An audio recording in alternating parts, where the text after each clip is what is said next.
Today, we're going to take a look at Spark and R or Spark R.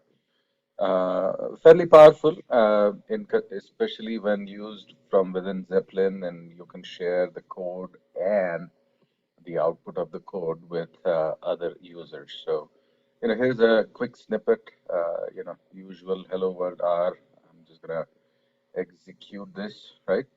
Um, as you can see, um,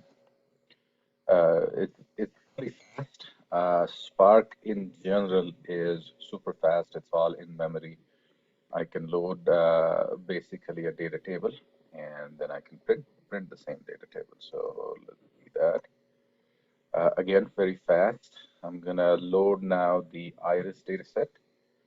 Uh, and again, because Spark is all in memory, and this particular cluster has a lot of memory available to it, things become a lot quicker. Uh, and there are some wonderful things you can do with Spark, things like an HTML display. So let's, quickly see how this looks like. There it is, right? And, here is all of the HTML that you were able to produce in a relatively quick fashion, well formatted output. And you're in full control of how the output is formatted, which is pretty neat. Table displays, image displays, and so on and so forth.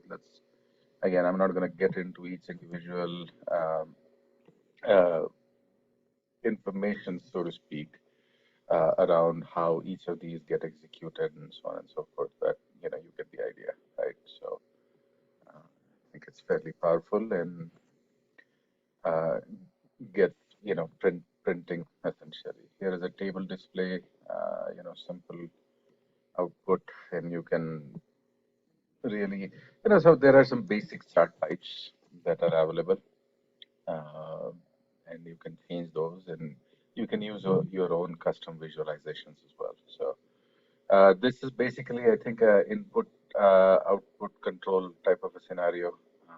Let me see if I can change this. The input controls. This is how you would, create filters. And so on and so forth. So as you can see, this is one of the interesting pieces, moving data from R to Scala and Scala to R, right?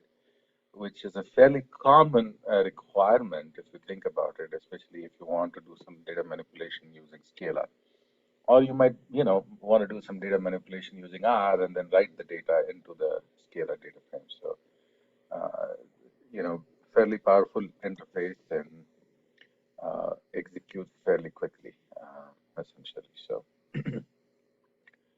let me see, get the data from Scala to R,